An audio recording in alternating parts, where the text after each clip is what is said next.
The art of bushcraft is about living outdoors, relying upon our understanding and our knowledge of the natural world which surrounds us.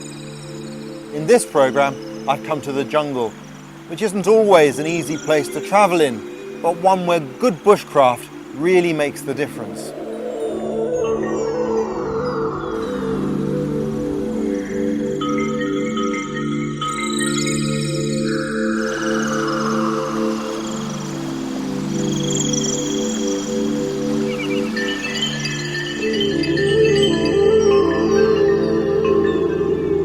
No matter how many times I return to the jungle, I always forget just how awe-inspiring it is. I love forests of all kinds, and the scale of the jungle is second to none. Of all the jungles, this is the one to visit. The Amazon. This is Venezuela. There are places down there no one has ever set foot.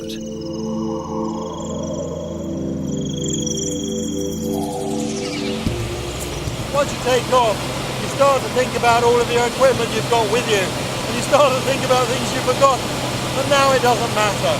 What you haven't got, you'll have to improvise. And that's one of the great things about bushcraft, the ability to do without all the clutter of everyday life.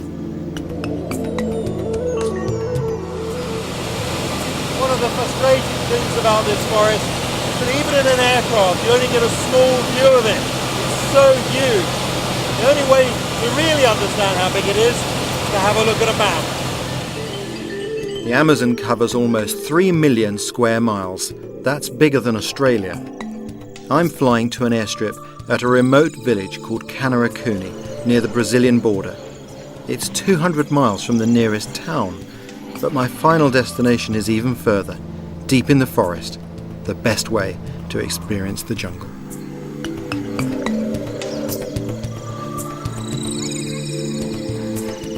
It's the knowledge of bushcraft that invites us to step out into this huge canvas and leave our world behind.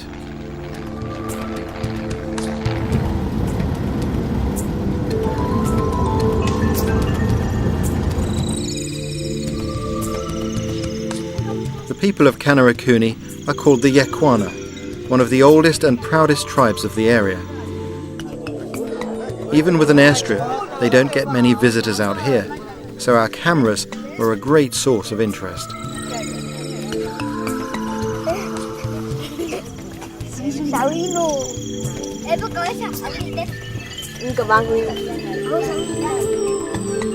My plan is to camp near the village so I can enjoy being in the jungle but still learn from the living bushcraft of the Yekwana.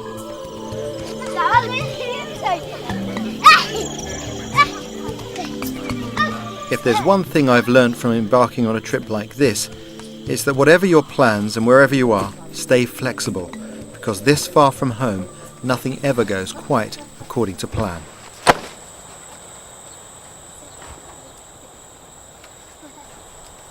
Well, the plans, as they often do when you travel in these sorts of areas, have gone a little bit awry. Got here a bit later than expected. Had hoped to get into the rainforest today, but that'll have to wait till tomorrow. So tonight, myself and the crew, we're going to be in this house that's set aside here for visitors and make ourselves pretty comfortable. But it looks great. Amazing building. First job, get the hammock set up and settle in a little bit.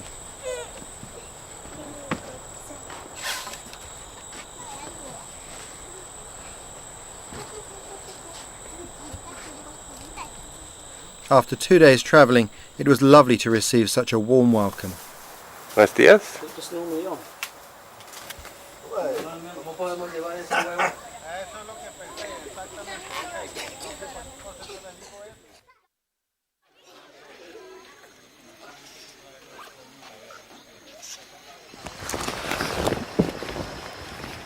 Early next day, we set off downriver. Yeah. 3 men from the village came with us, Luis, Saul and Benito. For them, bushcraft is a way of life.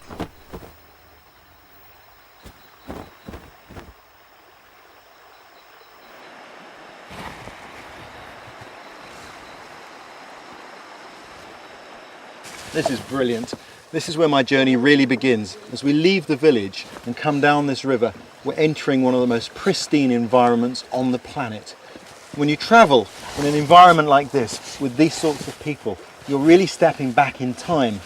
But the technology is no less sophisticated than our own. It's just different.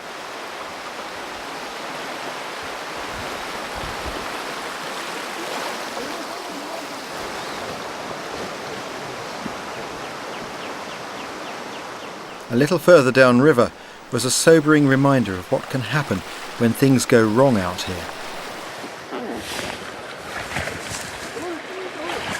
Brace yourselves. You all right? I can't believe it. Right in the middle of the river, there's a crashed aircraft. Can you imagine what a bad day this pilot had? Not only did he crashed in the middle of some rapids, and it's a very long walk back to civilization from here. I learnt later that they'd crashed because they overshot the runway at Kanerakuni after drinking too much. Lucky for them, they all survived. What we're looking for is a place to set up camp. Ideally, I want a shelving shoreline with a place we can bring the canoe in, perhaps a little beach where we can wash. As we rounded a bend, we came across the perfect spot, home for the next week or so.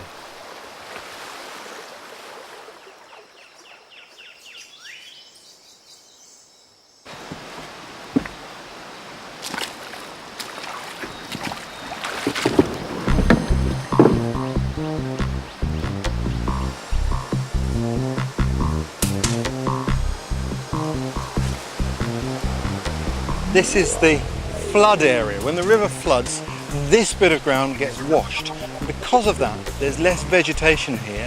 There are less nooks and crannies for creepy crawlies, things that might bite us, to hide. The other advantage of being on ground that gets flooded is anything that we do here, any cutting we do, any fires we light, will get cleaned up by nature herself, which pleases me. Even though this is a massive forest, I still like to minimise the impact that I have on it while I'm here. So the first thing to do is get my hammock up, my tarp up, and really start to make this home.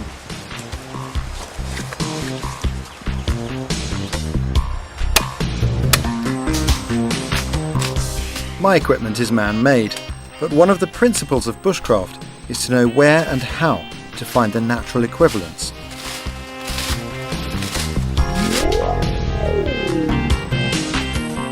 Luis, one of the village elders, and Saul were happy to show how they sleep when they're away from the village.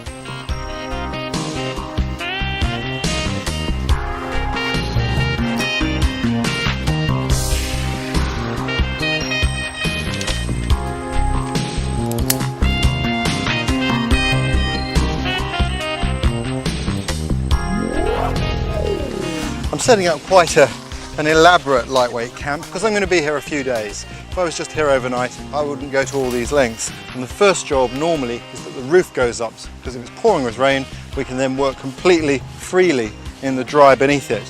And that's very important because when it's raining very hard, it's very difficult to think straight.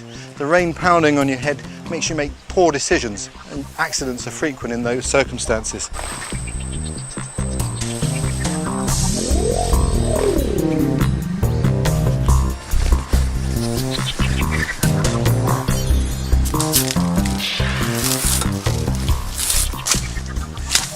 One little tip, never put your hands into an area that you can't see into with your eyes. You just never know. That way you don't get embarrassed and neither does a snake.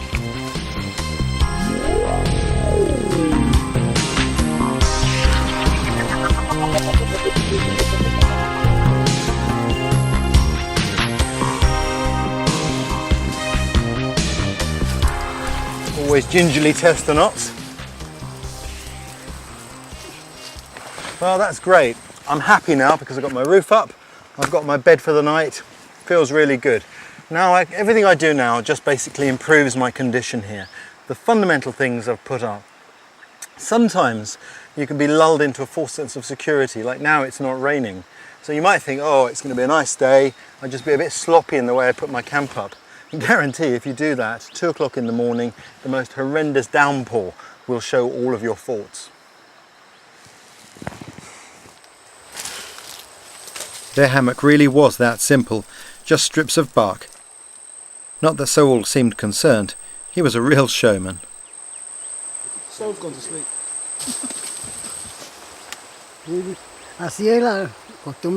This is the way we do things. When we travel in the forest, we can take our big hammocks from home. It's very important for us because we have to hunt and fish, and for that we have to go into the forest for many days. We can't buy food in the forest, and we've no cattle ranches. We have to hunt, and for that we need a hammock to sleep in.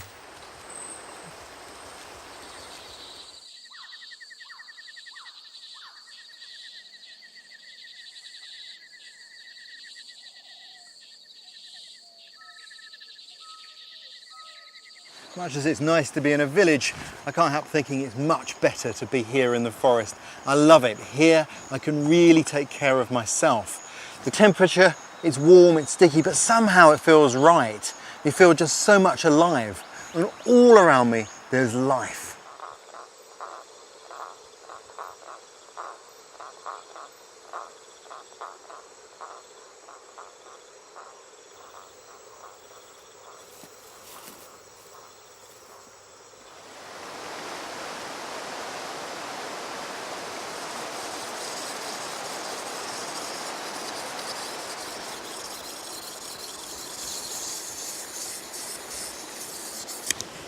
In the gloom last night, I was collecting a bit of firewood and I saw this, what looked like a palm tree. Thought I'd just chop that out of the way.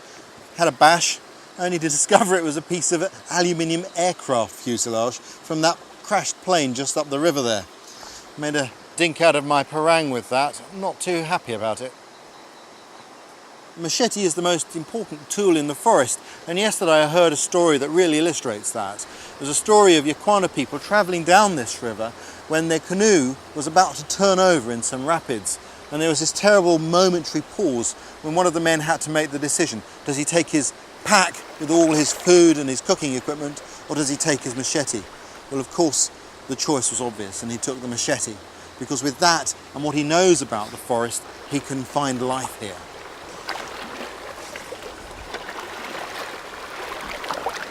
This is a very important tool here, but it's also worth bearing in mind that the machete or the parang is the most dangerous tool we use in bushcraft because the length of the edge is so great.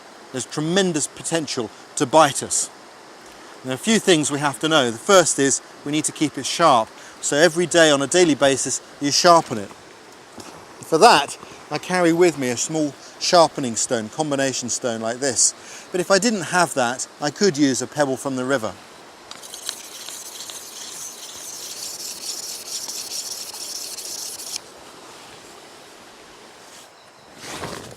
Probably the best way to show you how to use a machete is to make something. And we need a bench to go in our camp there so we can sit comfortably by the fire in the evening, and that's what I'm going to make. To start with, I've cut a small stick to give me a measure for some of the pieces I'm going to need. And I need to cut some strong supports. I use a measuring rod and we just put a mark on there. That's where I want to cut it. I'm going to need a point on the end. So rather than cut through and then point it, we'll do it all in one go. And this is something that you can really only do with a strong, stiff machete. It's to cut like so.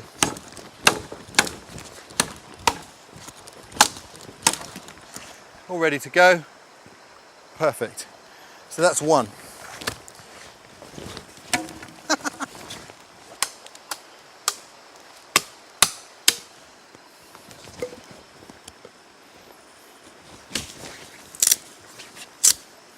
Rainforest saplings are fabulous building materials. They're straight and strong. And when you need rope, you just split a liana or two.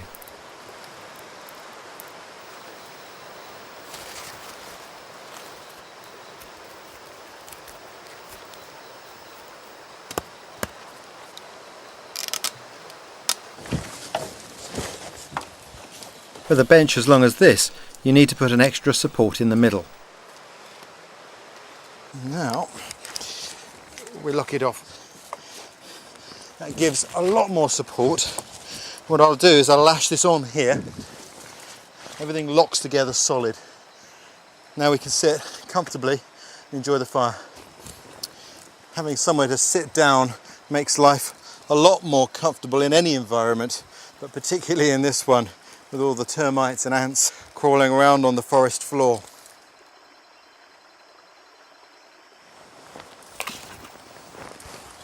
With my camp well established, I was ready to take a better look at Kanerakuni and find out more about where Luis, Saul and Benito came from.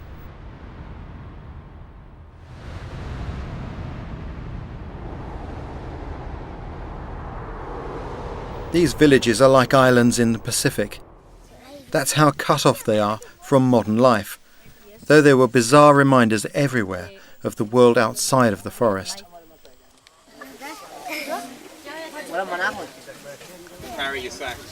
About 120 people live here. Most of what they do is subsistence living, but they're also known for their baskets, which they trade.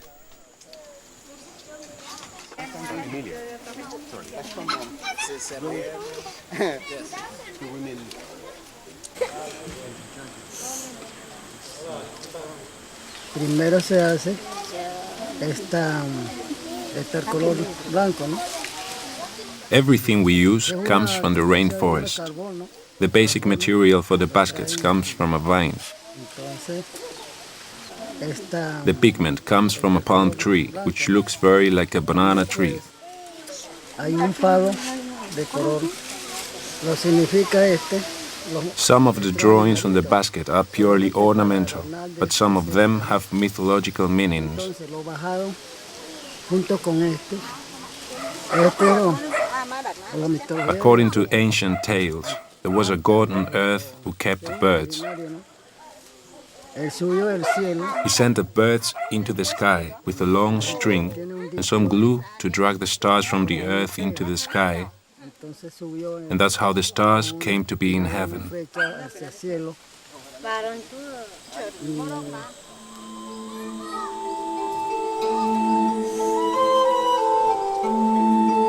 Bushcraft encompasses many skills and crafts.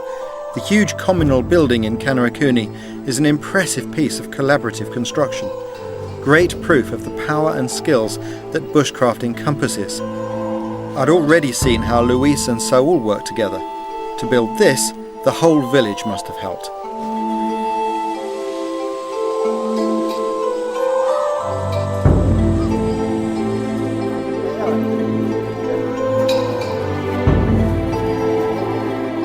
Life in Kanerakuni is a mixture of change and tradition. They still paint themselves for special occasions. This bakery provides the staple food, a dried bread made from manioc root.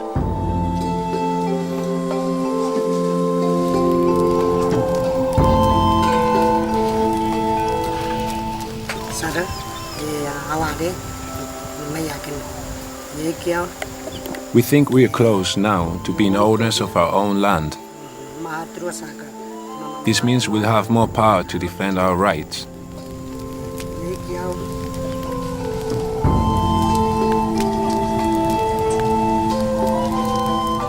We've seen other communities that weren't so lucky. They lost their culture and they were thrown out of their land in some cases. We don't want that to happen to us. We want to continue our traditions and culture. So we'll mix in a little of some of the new ideas.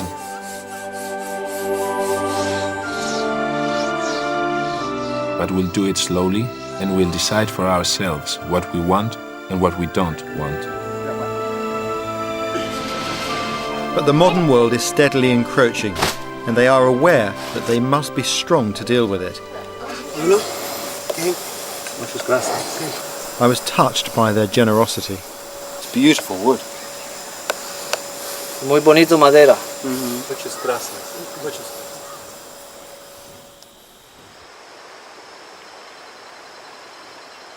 There's no point trying to live by the rules and schedules of normal life when you're in the jungle. The jungle is beautiful but harsh, so you have to give yourself enough rest, liquids and time to wash. Not that there isn't time to enjoy yourself too.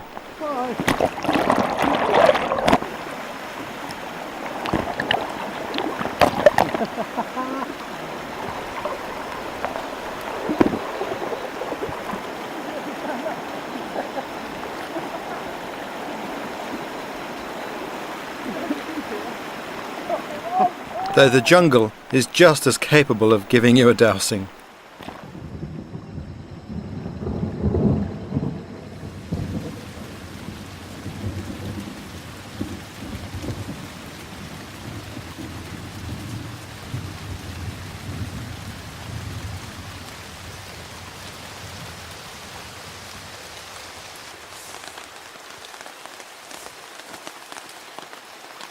At the end of each day is a nice little part of the routine, which is the wash and then into your dry kit. You keep one set of clothes dry for the evenings, well, as dry as you can make them.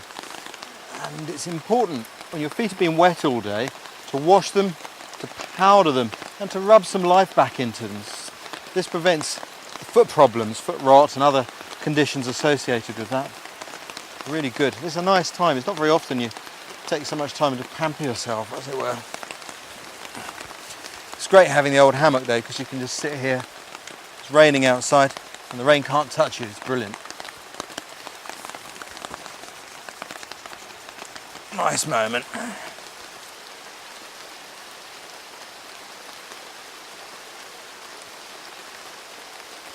There's absolutely no point in trying to stay dry in a rainforest. Things are just far too wet. But at the end of the day, it's really worthwhile putting on your dry clothes. And these waterproof socks, well, right now my feet are already warm and toasty. Fantastic.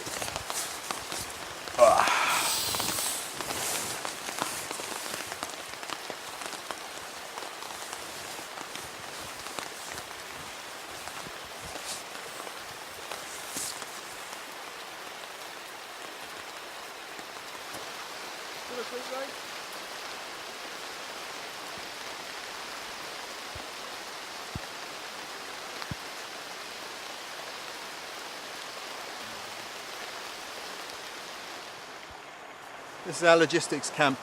Doesn't matter how many times you come to the rainforest, you rarely see the same thing done twice.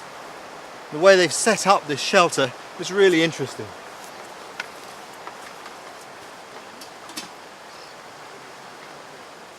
They'd taken flexible boughs and chosen to arch the roof of our camp kitchen.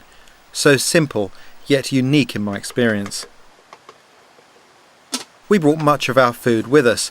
It's a full-time job for the people of Kanarakuni to feed themselves, but we did buy pineapples from them, the best I'd ever tasted.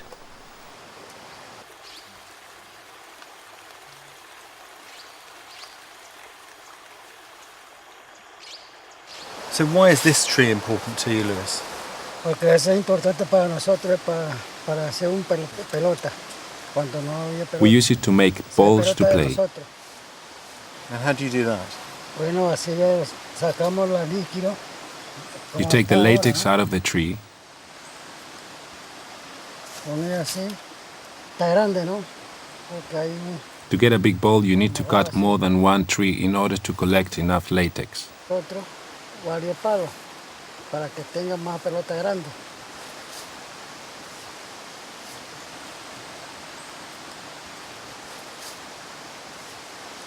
And is that how these cuts came to be made?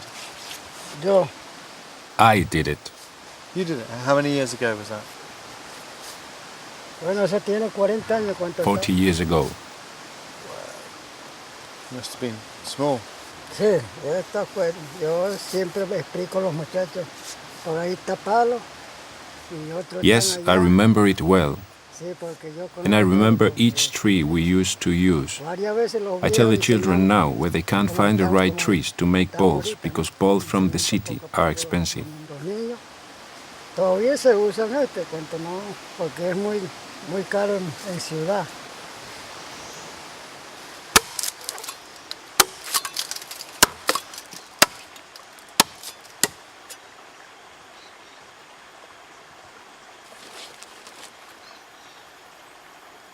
Está solo.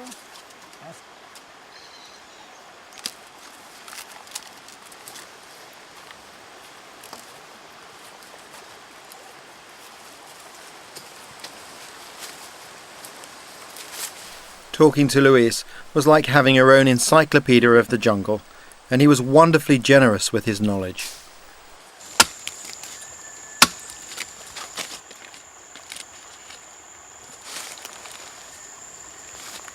What's this then, Luis?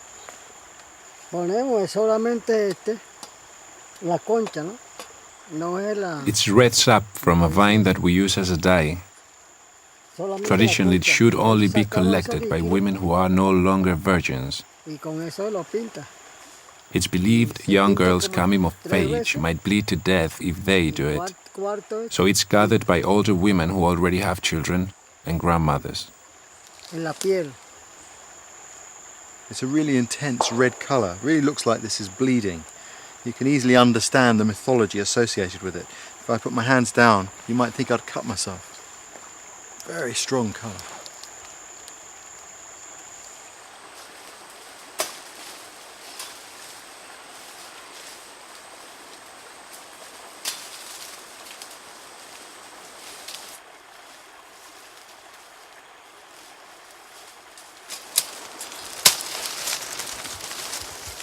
Almost everything comes from the forest, including their fishing rods. Luis used the fire to harden the rod, a technique I've seen indigenous people use all around the world. Where I come from, people will often spend a whole week's wages to buy a fishing rod. The other thing that happens, Luis, is that they catch fish and then they throw them back into the river once they've caught them. What do you think of that? De eso lo gasta el dinero, después lo compra y sí, es muy gastoso, costa mucho ahorita, ¿no? Entonces, So they're throwing the money out of the window. And they probably go to a shop and buy the fish anyway.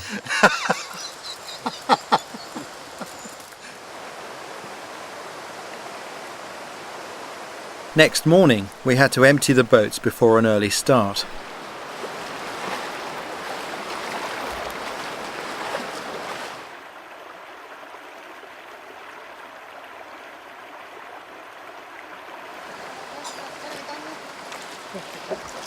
We're going fishing today, and as always in these events, it's a whole family affair, like a real party outing.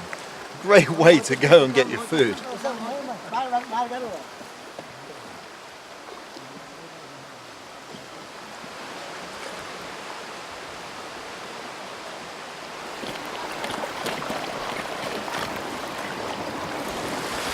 Some of our visitors are getting a sightseeing tour of our camp as we go past. It's like being on a double-decker London bus.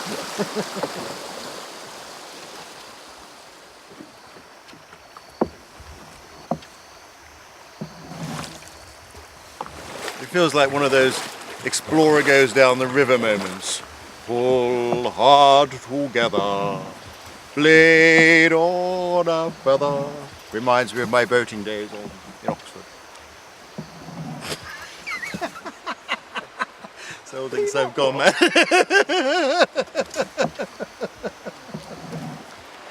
Travelling down a river is a great way to see anywhere. I mean, I love river journeys, point blank. Somehow when you're on a river, you're on the very life of the forest itself. And it's hard to remember just how remote this is. We are so remote here, it's just hard to picture. In the distance, the Seranyama, just above the mist there. Awesome.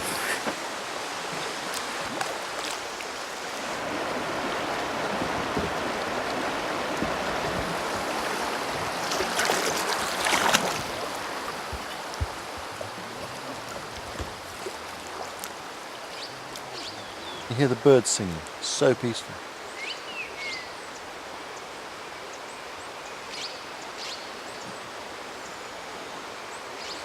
When you come places like this, you realise what noise pollution is.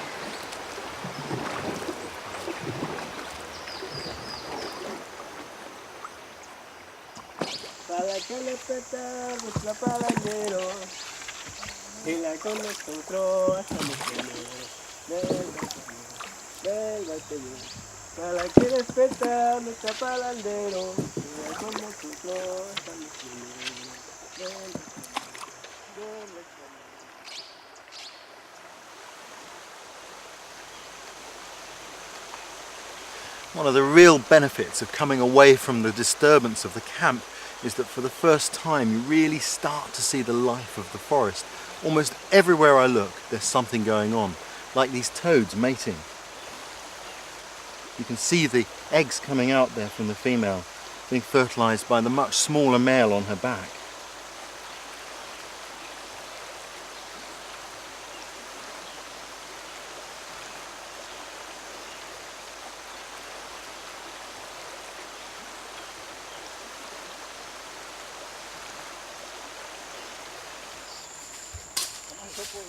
The more time I spent with these people, the more I enjoyed their company.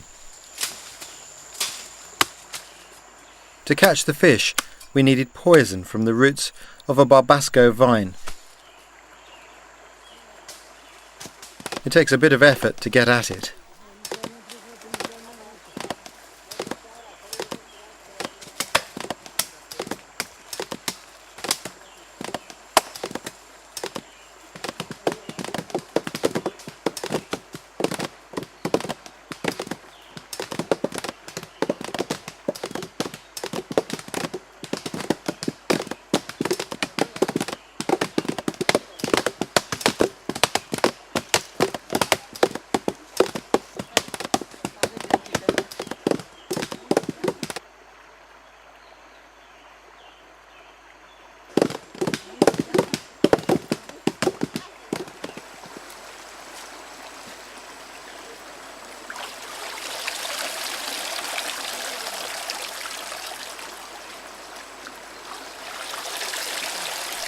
Barbasco contains a mild poison that temporarily blocks the oxygen in the water so that fish are forced to the surface.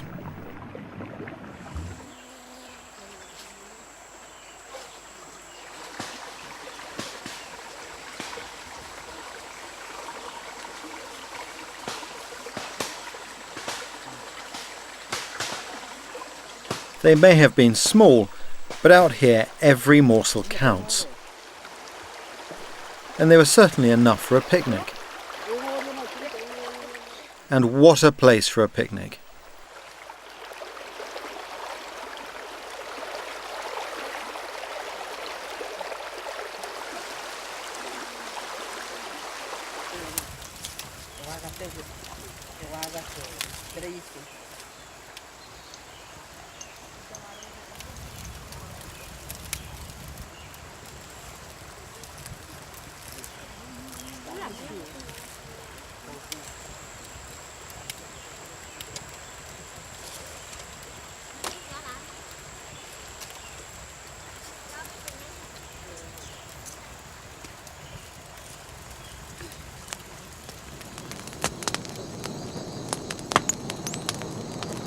That evening I was struck by how everything here is about working together.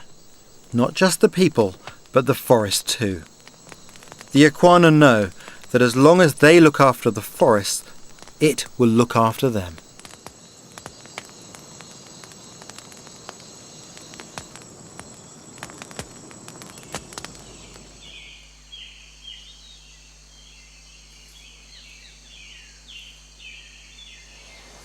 One of the real joys of the rainforest is the amount of life that's here. But this morning that life has come just a little bit too close. Termites have taken a liking to the crew's equipment boxes as potential new homes. It means, very simple arrangement, everything has to be clipped up off the ground.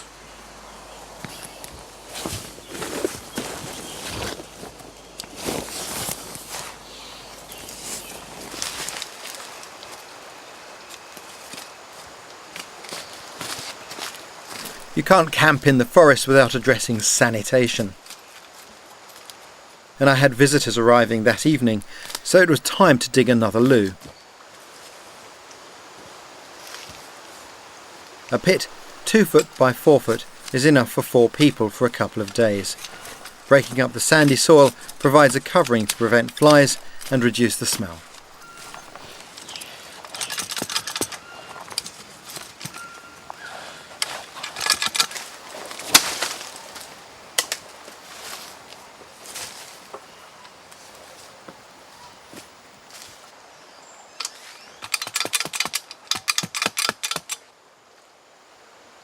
And the candle, that's for the night, just to check no snakes have fallen in. I always take a medical kit with me, but the forest provides its own medicines for the people who live here. This is the way our ancestors healed themselves from flu.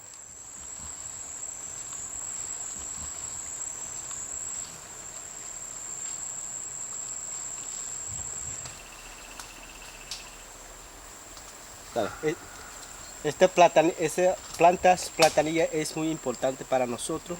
Entonces, esta This is a planta, plant that's very important to cuando us. se pica culebra, o We use this sap when someone's animales, bitten by a es snake, veneno. ant, spider, or any venomous animal. Cuando pica el culebra, You drink this sap nosotros and are usamos healed. líquido. That's why it's important for us to look after this plant.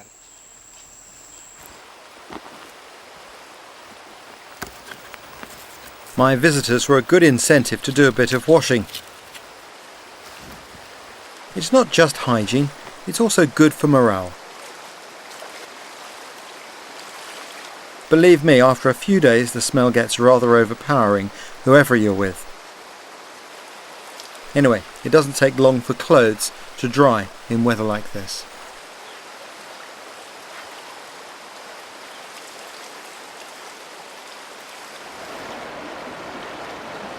My guests were all leaders in their own fields, and I was thrilled that they could come to help us learn more about our surroundings. So I'm Ray. You're Ray. Lindy. I'm Nalini. Joel. Jesus. Jesus. Nice to meet you, man. Ray. Ray, good to meet you. Joel. Yeah. Joel, Lindy. Hi. Nice to meet It's you. hi. Yeah, it's good to make it here. Incredible place. Just amazing. Well, let's help you with your gear and Yeah. we'll show you where you're staying.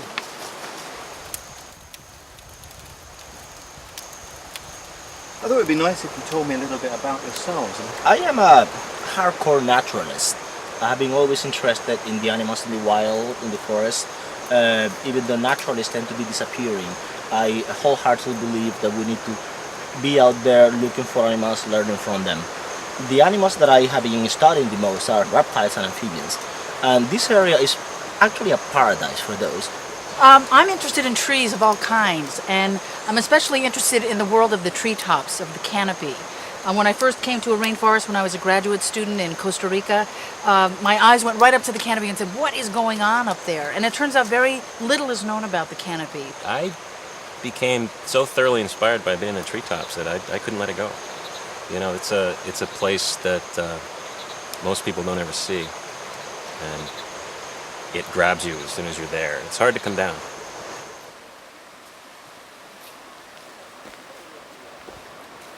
The next morning, I was to get my chance to experience at first hand what Joel had talked about.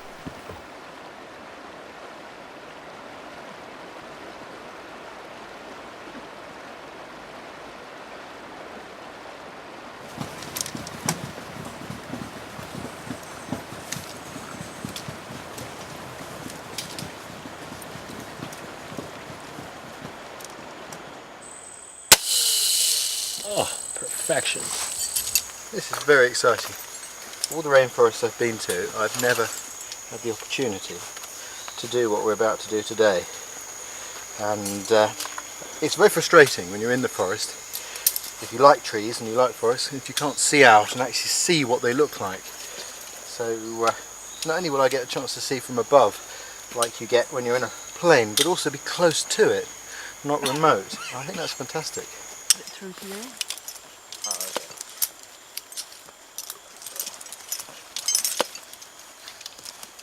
This is the moment I've been waiting for.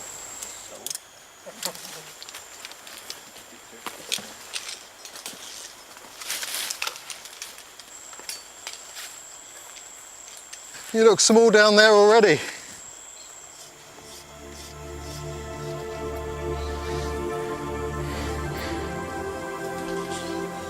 It's great coming up because all the way up there are different levels, different sizes of trees. It's tremendous to be able to look down and see it from the sort of tree's perspective.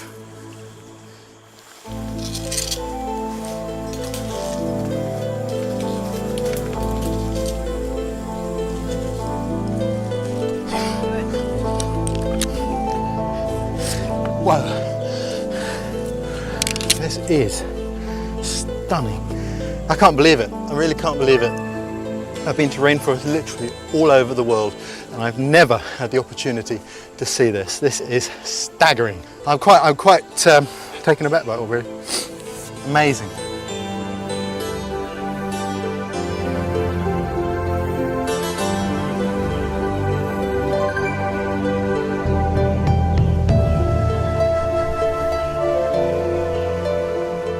When you fly in over a forest, you're hundreds of feet above it. And to start with, you know, when you start high, you look down and you see moss. Then as your plane starts to come in lower, you see broccoli. And then you see trees and you see sometimes fruits and parrots and monkeys and occasionally an Indian in a canoe on the river. But that's it. Here I can reach it, I can touch it. That is just amazing. Absolutely amazing. I can't tell you, you know, you spent months and months on the ground and you've never seen where the real life of this ecosystem is. It's gobsmacking to come up here. It's awesome. So how does it work, Nilly? You tell me how it all works. Well, this is really, I mean, it sort of depends on where you want to start. This upper canopy is really where probably about 90% of the energy is captured by these leaves. Yep. And by photosynthesis, since they get this direct sunlight. As you go down, you'll see that it gradually gets darker and darker. And so as you get down to the forest floor, you've only got about 2% of the sunlight left. So all the plants on the forest floor are very well adapted to very, very dark conditions. But these trees have really had to fight to get up here, haven't they? That's right. Basically, it's been sort of this game of competition that when seedlings start on the ground, some of them require gaps. Sometimes they can just wait it out, wait for a tree fall, and then they're boom, ready to go. And they just start growing vertically without branches because they're investing all of their energy into just getting up. Once they get up, though, you can see the architecture of these trees are spreading out their crowns now that they're up here to maximize the interception and capture of energy. Yeah. What are the discoveries you've made so far? Well, part of what I've been working on is trying to understand how what goes on in the canopy relates to the forest as a whole. How nutrients that are captured by ferns and bromeliads and these plants that grow up here, how they return to the whole forest. And it turns out they're actually very important in terms of bringing in more nutrients by their presence. These are the plants that actually sort of live on the major trees. That's right. Yep. And they don't get their nutrients from the ground. Yep. Or the tree. They get them from the rainfall and the mist and the dust that comes in. So what they can trap. Exactly. Yep. And once they trap that and grow on it, when they die and fall down to the forest floor, of course those nutrients start joining the dance of the nutrient cycling of the forest as a whole.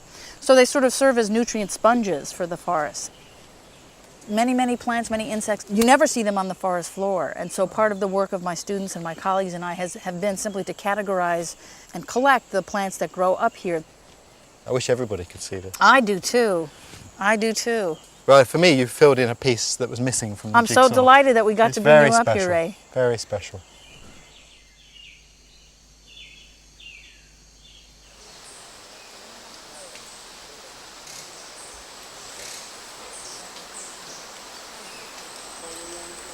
That's fantastic. That is an adventure. And coming down, you have a chance to look a little bit more easily than when you're prosecuting up. And you see all these different layers of saplings fighting to get up there. It's wonderful. Really wonderful. And now we are down in the gloom. This is rather like being a mouse under the table where there's a party. The party's up there and it's just the scraps down here and the scavengers cleaning up.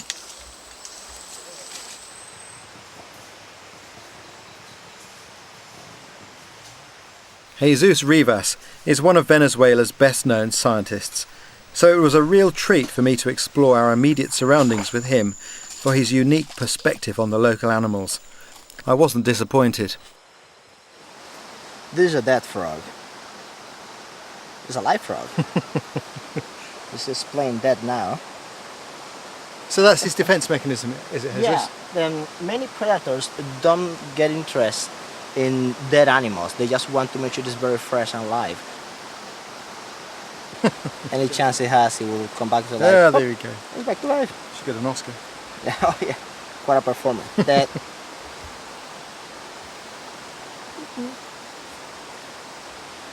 Alive. There are lots of frogs in South America. You have 2/3 of the frogs, of the total number of species of the world, you find them in South America only. You know, a lot of people are afraid of going into the forest because of the very things you like to study. Because they don't know any better. That's interesting. I've always had this view that knowledge dispels fear. Would you agree with that? Oh, absolutely, absolutely. I don't know, it's I think some sort of theraphos, I think.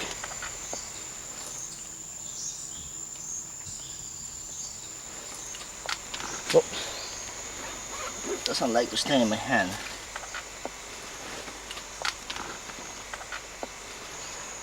It's some sort of tarantula, as far as I can tell. But I don't know this species. Might be a new species for all that we know.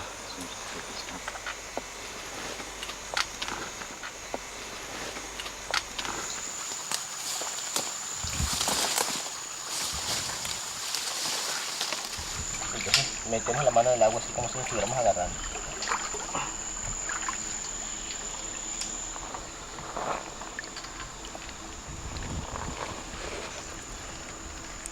Aha! Small freshwater shrimp.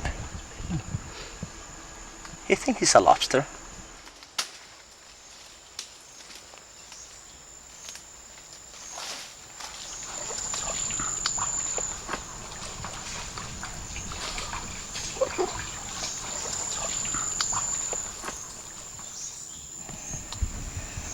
So this is a total beauty. It's a poison dart frog. So this is what's interesting. This area has never been sampled. Animals from this area are not known in any museum or any collection. So finding these guys here is actually pretty cool because we can figure out where they come from and what the origin is. They're called poison dart frog because they're really very poisonous. Their skin has toxins that if any predator eats them, they'll die. So what indigenous people do in some parts, they poison their darts in the skin of these frogs, and so when they hit a prey, the prey dies almost instantly for the venom of these guys. However, that venom is only active in the blood system. It's not gonna do any harm to my skin. That's why I can handle it without any harm. If I had any wound, any cut in my hands, then I would be in a lot of pain.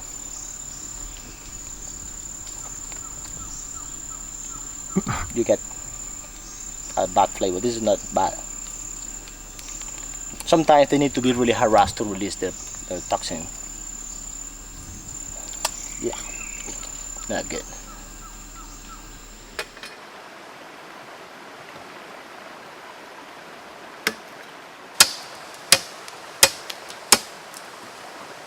Benito demonstrated his skill with a machete to knock up a paddle for a canoe.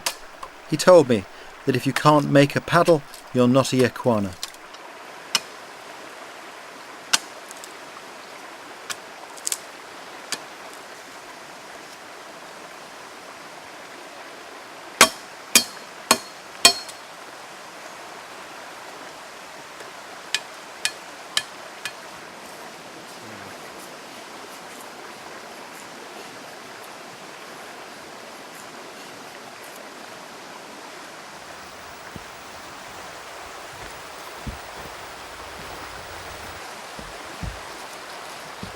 I heard several translations of what Yequana means, but the one that rang most true was the people who come by boat.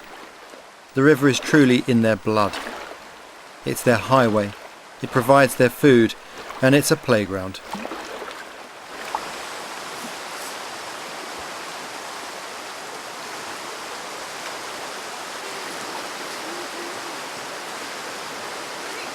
I've rarely seen anyone more at home on the water.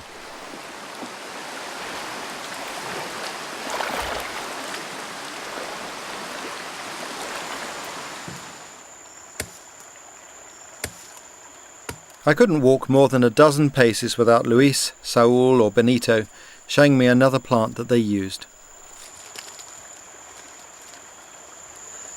Esta se llama, nosotros llamamos majewa. We call it mahewa. Se pica con machete, ¿no? Corta It's de used machete. when you have a bite or little wound from a sharp tool. It helps to heal the wound.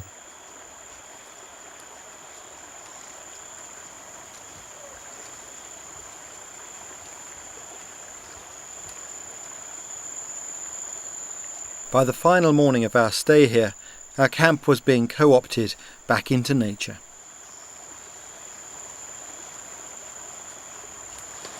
I felt right at home and very sad to have to go. But there was one last thing I wanted to know if I could see before leaving. Their knowledge of how to light a fire. I asked them to show me their traditional method of fire lighting, but it soon became apparent that matches and cigarette lighters had replaced traditional knowledge. Let's have a go then, Benito. This one? Sí. Ya. Okay. Sí. Y Broken it. ahí está otra. We stick it in a longer stick. Sí. How that one? Ahorita el dedo. Would it be right if I suggest a slightly different way of doing this? Él dice que sí, estaría bien si él puede sugerir una forma nueva de hacer fuego. Sí. Because I think we can make fire with your sticks. Como ahorita. Sí. Sí. Say now? Yeah. Como nosotros, como estamos ahora, nosotros no lo vimos tampoco en nuestra abuela. He haven't seen how to make fire No, from that's sticks. cool, I understand Solamente that. I lo understand. escuchamos así nada más como está They haciendo. have heard about it, but they never see it. My normal work is teaching these skills, and it would be a privilege if I could actually show you what I know of this technique. I need their help though, because I need a good stick to push this into.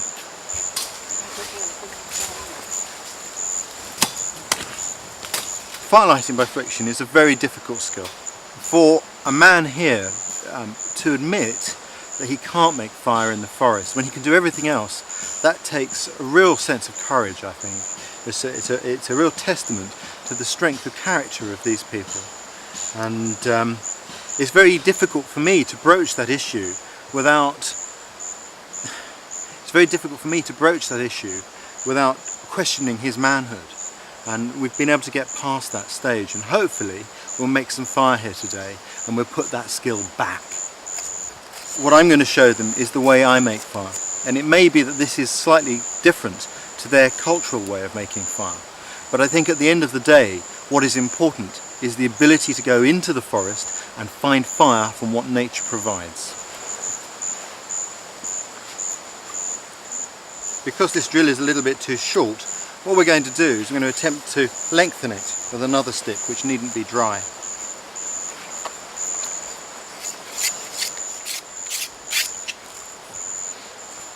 That looks great, it looks good.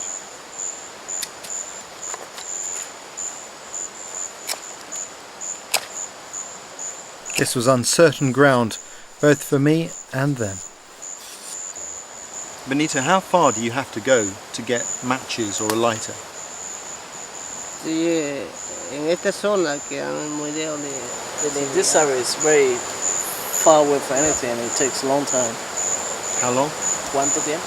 15 días. It can take from 15 days to even 1 month if you go in a canoe paddling. 15 days to a month paddling in a canoe to get a box of matches. It kind of tells a story, doesn't it? Ah, sí. If you can just hold that for me for a moment.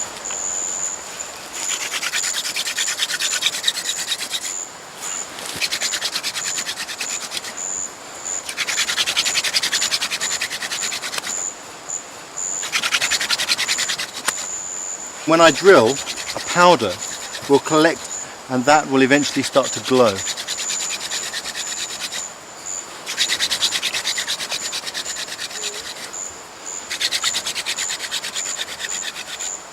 Okay.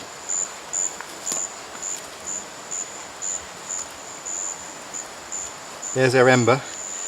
In a rainforest like this, you have to have the materials prepared really for this sort of fire lighting. And in the past, people would have kept these materials nice and dry, ready for their need.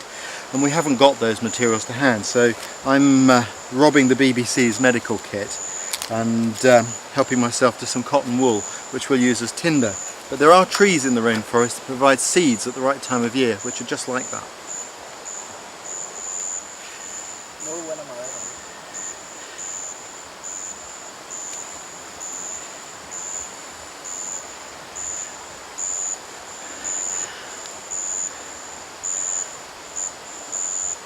Harder.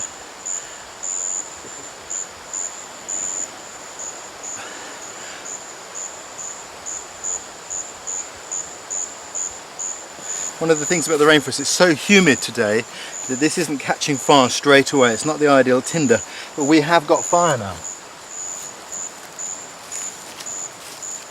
We'll add some little shavings on there and away it'll go. Look.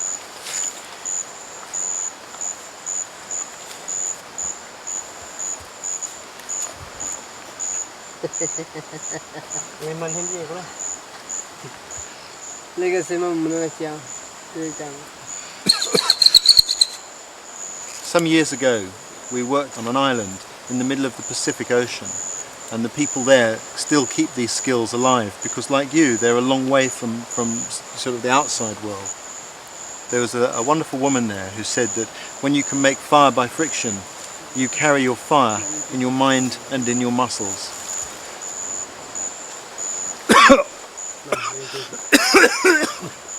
Oh dear, don't smoke that stuff. Oh.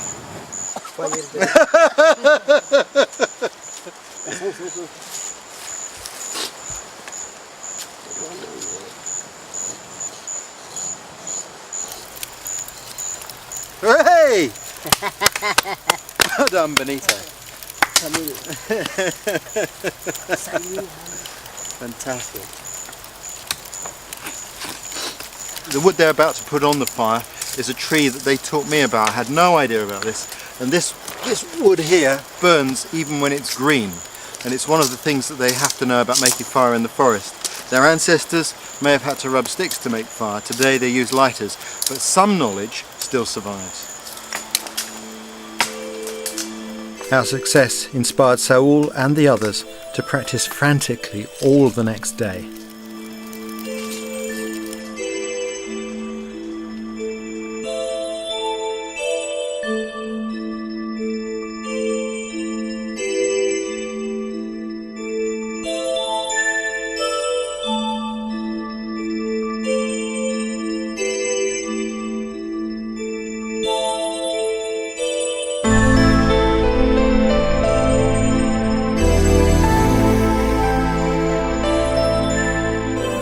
So they could pass their rediscovered knowledge on to the next generation.